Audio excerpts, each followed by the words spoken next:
Hello there, I am Jefferson Recto and I will be presenting about genetic engineering and its application.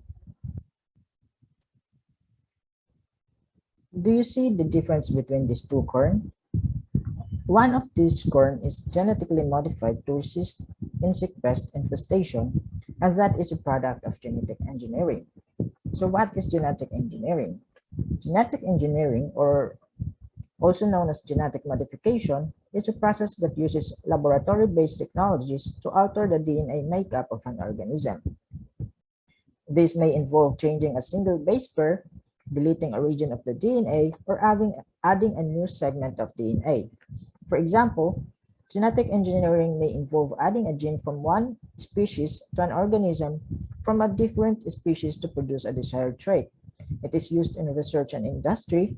Genetic engineering has been applied to the production of cancer therapies, brewing yeast, genetically modified plants and livestock, and more. The term genetic engineering initially referred to various techniques used for the modification or manipulation of an organism through the process of heredity and reproduction. As such, the term embraced both artificial selection and all the interventions of biomedical techniques. Among them are artificial insemination, in vitro fertilization such as test tube babies, cloning, and gene manipulation. In the later part of the 20th century, however, the term came to refer more specifically to methods of recombinant DNA technology or gene cloning, in which DNA molecules from two or more sources are combined either within cells or in vitro and are then inserted into host organisms in which they are able to propagate. Let's see some important details in the history of GMO development. In 1968, the possibility for recombinant DNA technology emerged from the discovery of restriction enzymes by Swiss microbiologist Werner Arber. The following year, American microbiologist Hamilton O. Smith purified so-called type 2 restriction enzymes, which were found to be essential to genetic engineering for their ability to cleave a specific site within the DNA, as opposed to type 1 restriction enzymes, which cleave DNA at random sites. Drawing on Smith's work, American molecular biologist Daniel Nathans helped advance the technology of DNA recombination in 1970 to 71 and demonstrated that type 2 enzymes could be useful in genetic studies. Genetic engineering based on recombination was pioneered in 1973 by American biochemists Stanley Cohen and Herbert Boyer, who were among the first to cut DNA into fragments, rejoin different fragments, and insert the new genes into E. coli bacteria, which then reproduce. So what is recombinant DNA technology? The technology used for producing artificial DNA through the combination of different genetic materials or DNA from different sources is referred to as recombinant DNA technology. Recombinant DNA technology is popularly known as genetic engineering.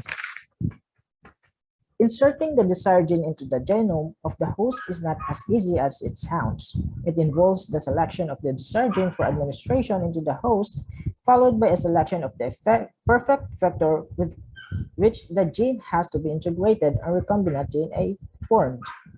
Thus, the recombinant DNA has to be introduced into the host, and at last, it has to be maintained in the host and carried forward to the offspring. Next is gene editing, which is another technique of genetic engineering. Gene editing is based on technology known as CRISPR-Cas9, which allows researchers to customize a living organism's genetic sequence by making very specific changes to its DNA. Gene editing has a wide array of applications being used for the genetic modification of crops, plants and livestock, and of laboratory model organisms such as mice. So let's look into some application of genetic engineering. How may genetic engineering modify plants to solve everyday problems? Consider world hunger, weather problems, and insecticide pollution. Genetically modified crops example, BT corn is enhanced through biotechnology to protect against insect pests. Its built-in insect protection comes from a naturally occurring microorganism called Bacillus thuringiensis, or BT. The protein produced by BT corn selectively targets caterpillars within the order of Lepidoptera. Another example is the golden rice. It's a variety of rice that has been genetically modified to combat vitamin A deficiency thanks to the inclusion of beta-carotene. Another one is the venomous cabbage. The scorpion genes added to the cabbage prevent insects from eating it. Here are the reasons why we modified crops. We modified them to become insect resistant, herbicide resistant, drought and freeze resistant, disease resistant, and to produce higher yield, and to grow faster, and improve nutrition and show longer shelf life. How about engineering animals? Could genetic engineering be used to modify any animals to solve problems? Well, scientists in both China and Argentina have genetically engineered cows to produce milk similar in composition to that made by humans. However, there are numbers of scientific safety and taste issues that will have to be overcome before this replaces mother's milk for infants. Another is a fast-growing salmon. Genes from two other fish cause the salmon to continually produce growth hormones and reach market size in 18 months, half the time of its natural counterpart. Could Spider-Man be real? We have seen this already in movies, but it will remain there. However, scientists has produced spider goat. It is a web-producing goats wherein spider genes are inserted into the goat's genes and enable the production of spider silk in goat milk. How about application of genetic engineering in controlling invasive species?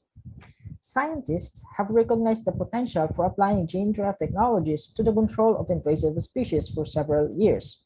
Yet, debate about the application of gene drive has been primarily restricted to mosquitoes. A CRISPR-Cas9 gene drive approach to invasive species could be based on a laboratory strain with a deleterious trait, such as distorted sex ratio, reduced fertility, and chemical sensitivity, being mass-reared and released into the field in sufficient numbers for the engineered mutation to spread and control the target population within a desired time frame. With careful selection of an appropriate coding region, the promulgation of severe deleterious traits could rapidly remove entire population comprised of individuals with short generation times from both managed and natural environments. In principle, this approach could serve as a silver bullet solution for the management of highly threatening invasive alien species. But clearly, there are several important factors to take into account.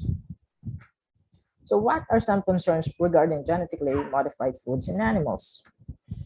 Its risk to human health and safe to eat, harm to the environment and wildlife, increased pesticide and herbicide use, farmers' health, seed and pollen drift, and creation of herbicide-resistant superweeds.